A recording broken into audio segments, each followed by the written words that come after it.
इस क्रम को आगे बढ़ाते हैं और इस गोष्ठी में बहुत अधिक योगदान देने वाली मधुबाला शुक्ला जी अपने कथा पाठ के लिए आए हैं। ये पेशे से अध्यापिका हैं। एक दिन मैं विद्यालय में गया था तो बहुत शोर था, तो मैंने इनसे पूछा कि बच्चे आपसे डरते नहीं हैं? तो बोली कि मैं ही कौन से डरती हूँ। आजकल बुजुर्गों के साथ नई लड़कियों की शादी करने का चलन हो गया है। कारण लोग बताते हैं, लड़कियां बताती हैं कि एक तो इसकी इनकम है, दूसरे दिन कम है। अच्छा, इनकम है कि दिन कम है? लीजिए सुनाइए। एक इंच अंदर चेयर को शिफ्ट कीजिए। कथा का शीर्षक है चंद तस्वीरें बुता। लक्ष्मीकांत वैष्णव जी इसके लेखक है और 4 दृश्यों में यह कथा है, हास्य कथा। जो पहला दृश्य है उसमें मास्टर और मास्टर पत्नी दोनों के बीच में संवाद हो रहा है। जो मास्टर है वो अपने कॉलेज जा रहा है, सुपरविजन के लिए, परीक्षा शुरू है, सुपरविजन के लिए जा रहा है। तो पत्नी कहती है, नाथ मैं अनाथ तो ना हो जाऊंगी? नहीं प्रिय, दीनानाथ मेरे साथ है। प्राण मेरी बाह गहो, मेरे हृदय पर हाथ रखकर कहो कि लौट आओगे। जीवन भर साथ निभाने का वचन दिया है देव, कहीं भूल तो ना जाओगे? नहीं देवी, मैं अवश्य लौटूंगा। विश्वास नहीं होता देव, रात्रि मुझे एक भयानक स्वप्न दिखा था। क्या दृष्टिगोचर हुआ देवी? प्राण एक छुरा छत से लटक रहा था और साथ में 4 रुपए भी लटकते दिखे होंगे देवी। मुझे याद नहीं पड़ता देव। याद करो प्रिय, 4 रुपए नहीं तो एकाध ब्लाउज का कपड़ा अवश्य लटकता दिखा होगा। वह भी स्मरण नहीं पड़ रहा है देव। तो 2-3 टाइम की सब्जी लटकती दिखी होगी। हाँ प्राण, दुखद बेला में परिहास ना करो। और जैसे ही मास्टर वीर की तरह सीना तान कर चलने को होता है, मास्टर पत्नी की आंखों में भय की आशंका से आंसू छलछला आते हैं। मास्टर का हाथ पकड़ लेती है। प्राण, विलंब हो जाएगा देवी, सहयोगी योद्धा मेरी प्रतीक्षा कर रहे होंगे। और हाथ झटक कर छुड़ाकर चल निकलता है। लेकिन पत्नी फिर कहती है, बाह छुड़ाए जात हो, निबल जान के मोह। उल्हाना देते हुए कहती है, जाओ किंतु शीघ्र लौटना देव। अवश्य देवी। पैदल ही लौटना देव। अवश्य देवी। स्वतः चलकर ही लौटना प्राण। अवश्य देवी। और मास्टर जैसे ही फिर चलने के लिए होता है, मास्टर पत्नी एक क्षण ठहरने का इशारा कर अंदर जाती है और एक सजा हुआ थाल लेकर आती है। एक विजयमाल मास्टर के गले में डालकर तिलक लगाती है, आरती उतारती है और फिर मास्टर आरती उतरवा कर खट खट करता हुआ निकल जाता है। और पीछे मास्टर पत्नी दबदबाई आंखों से उसकी ओझल होती हुई परछाई को देखती रहती है। अब दूसरा दृश्य। दूसरे दृश्य में 2 मास्टर पत्नियों के बीच में बातचीत हो रही है। दोनों प्रियतम के वियोग में दुखी हैं, क्योंकि दोनों के पति सुपरविजन के लिए गए हुए। सखी, तुम्हारे वो कहाँ गए? वो सखी इन्विजिलेशन को गए हैं, तुमने रोका नहीं? वो रुके नहीं सखी। और तुम्हारे वो? उनकी भी इन्विजिलेशन की ड्यूटी थी, तुमने भी नहीं रोका सखी? मैं सोई पड़ी थी, रात्रि देर तक जागी। वो बोले कि जीवन क्षण भंगुर है। सो एक गीत गुनगुनाते गुनगुनाते, इस रात होके निडर, मुझे जीने दो, कल की किसको खबर। यह गीत सुनाकर मुझे देर रात तक जगाया। और प्रातः जब देरी से मेरी नींद टूटी तो नौकरानी ने बताया कि उन्होंने मेरी चारपाई की 2 परिक्रमा की। तत्पश्चात मुझे सोती हुई प्रणाम करके चुपचाप निकल गए। बड़े हृदय कठोर के निकले, चोरी चोरी चल दिए, बड़े चोर निकले सखी। सखी वे मुझे कहकर जाते और छाती पीट कर और सखी के गले लिपट कर सखी वो मुझसे कहकर जाते और फपक फपक कर रोने लगती है। तीसरा दृश्य, यह दृश्य सुपरविजन करते हुए मास्टर और एक छात्रा के बीच में है। यह क्या है देवी? यह चाकू है तार, और वह क्या है भद्रे? यह पुस्तक है गुरुदेव। इन दोनों का यहाँ क्या कार्य? पारस्परिक संबंध है आर्य। चाकू पुस्तक के कारण है, पुस्तक चाकू के कारण है। यदि मैं पुस्तक छीन लेने की धृष्टता करूं देवी, सावधान भद्र पुरुष, धृष्टता का परिणाम भयावह हो सकता है। मैं स्वकर्म रत हूँ, तुम भी स्वकर्म रत हो जाओ। निशब्द पदचापों से भवन के भीतर नेत्र मूंद कर भ्रमणरत हो जाओ। किंतु देवी, नाजुक सुंदर आर्य ललना के कोमल कर कमलों में कठोर चाकू। सावधान, वीरंगनाओं की भूमि भारत की वीर बालिका के बलिष्ठ बाहुओं को कोमल हाथों की संज्ञा देते हुए लाज नहीं आती? ये हाथ और यह चाकू किसी क्षण किसी को भी गंभीर रूप से आहत कर सकने की क्षमता रखते हैं। आहत कर सकने की क्षमता तो नयन कटाक्ष भी रखते हैं देवी। चाकू की क्या आवश्यकता है? किंतु तुम मुझे आहत नहीं कर सकोगी, मैं तुम्हारा गुरु हूँ।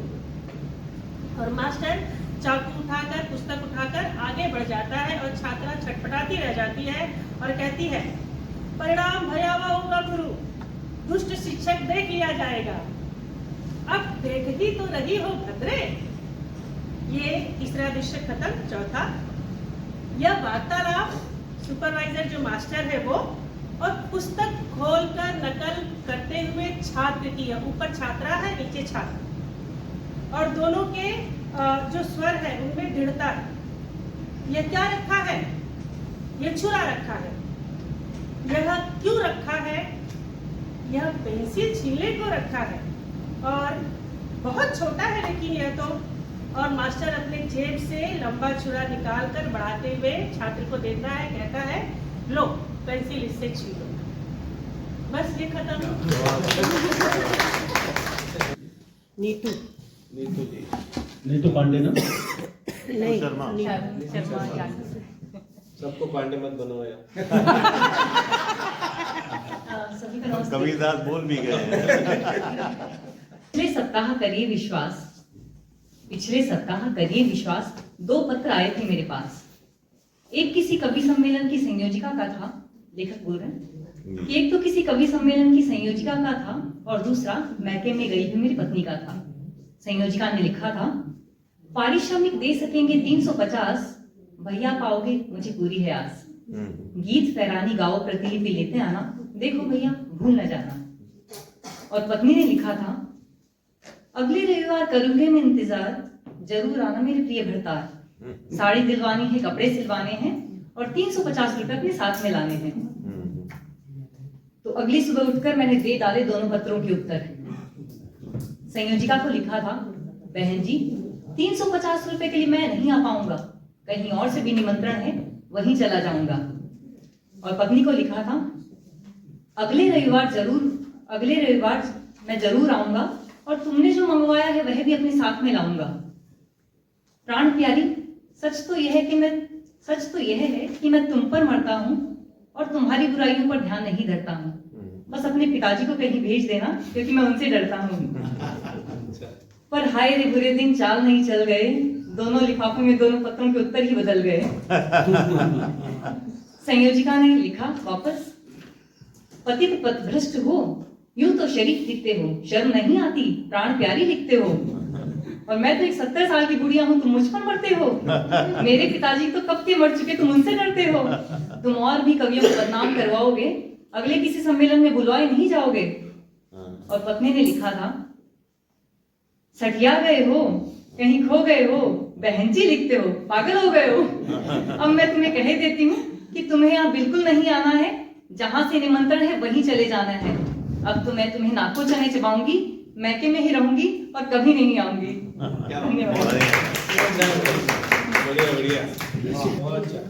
हमारे बीच गजल के बहुत अच्छे शायर गुलशन मदान जी हैं। गजल के बारे में अदम गोडवी ने कहा है कि भूख के एहसास को शेरो सुखन तक ले चलो, या अदब को मुफलिसों के अंजुमन तक ले चलो, जो गजल माशूक के जलवों से वाकिफ हो गई, उसको अब बेवा के माथे की शिकन तक ले चलो।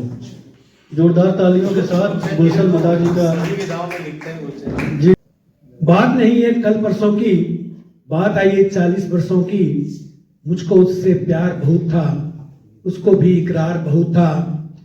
प्यार से मुझको बहला दी थी, बालों को भी सहला दी थी। अपना रास्ता मोड़ गई वो, मुझको तन्हा छोड़ गई वो साथी थी, वो संगी थी, वो मेरी प्यारी कंघी थी। और कुछ मत पूछो अपना हाल, कुदरत ने भी किया कमाल। दिल पर रखा भारी बोझ, सिर पर हल्के हल्के बाल। उम्मीदों की मंजिल रह गई, आंख से अश्रुधारा बह गई। अपनी भी क्या इज्जत रह गई, क्लास की लड़की अंकल कह गई। आंख से अश्रुधारा बह गई, अपनी भी क्या इज्जत रह गई। उम्मीदों की मंजिल रह गई, क्लास की लड़की अंकल कह गई। उम्र भी थी 25 साल, कुछ मत पूछो अपना हाल। शादी की फिर चिंता हो गई, एक लड़की की रहमत हो गई। अपनी भी फिर शादी हो गई, बात अलग आजादी खो गई। घर में मचता रोड बाल, बचे खुचे भी उड़ गए बाल। बचे खुचे भी उड़ गए बाल। और दोस्त मुझे समझाते हैं अब, दिल मेरा बहलाते हैं अब। रोड भी बतलाते हैं अब, दौलत होगी माला माल। दौलत होगी माला माल, अपना भी था यही ख्याल। बीते पर 45 साल, अपना है वैसा ही हाल। दिल पर बढ़ता बढ़ता बोझ, सिर पर घटते घटते बाल। सिर पर घटते घटते। एक रचना हो महिलाओं के नाम। एक किटी पार्टी में ढेर सारी पत्नियां बैठी बैठी बड़ी बड़ी डींगे हाँक रही थी। मेरा पति मुझको तो चाहता है इतना, सपनों में जैसे चांद तारे टांक रही थी। शर्त लगी सारी SMS करेंगी, अपने पति को आई लव यू लिखेंगी। और जिसका जवाब सबके मन भाएगा, उसको ही आज का इनाम दिया जाएगा। सबने ही अपना मोबाइल उठाया, अपने पति को वही मैसेज दिखाया। और पूछो कैसे कैसे उनके जवाब थे। सच में जो पूछो तो वो सारे लाजवाब थे।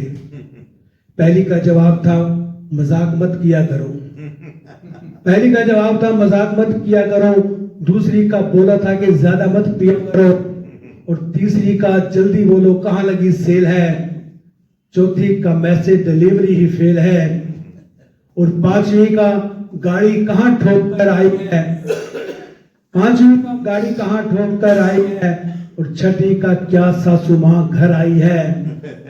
और जिसको इनाम मिला बिल्कुल मौन है। जिसको इनाम मिला बिल्कुल मौन है। उसका जवाब आया था कि आप कौन हैं। शुक्रिया।